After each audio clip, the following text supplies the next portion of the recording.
in this lecture, we're going to look at a tool, linear pattern. We can pattern faces, features, bodies in one or two directions. So first, let's create a body. Let's go to the top plane. Let's create a sketch. Let's go with a rectangle, like this. And let's click OK. Now let's go to features and let's extrude this rectangle 10 millimeters, like this.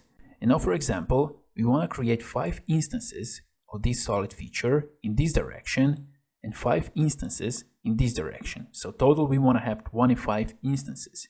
And we can do this by creating 25 sketches. But also we can go to features and we can use linear pattern. So let's choose here. And first we have to choose direction. So our direction will be along this edge, like this. And now here we can see the 5 instances, but here we want to increase the spacing. So let's increase the spacing to 100, like this.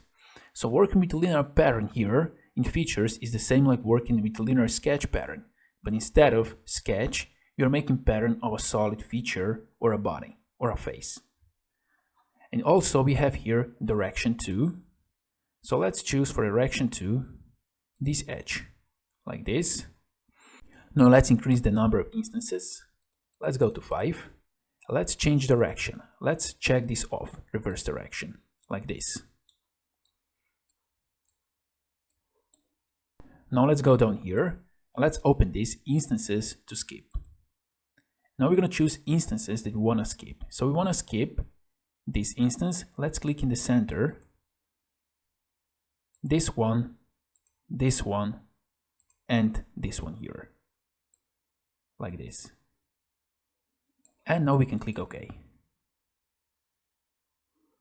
And now as we can see, we have some error here, some warning. We don't see our results.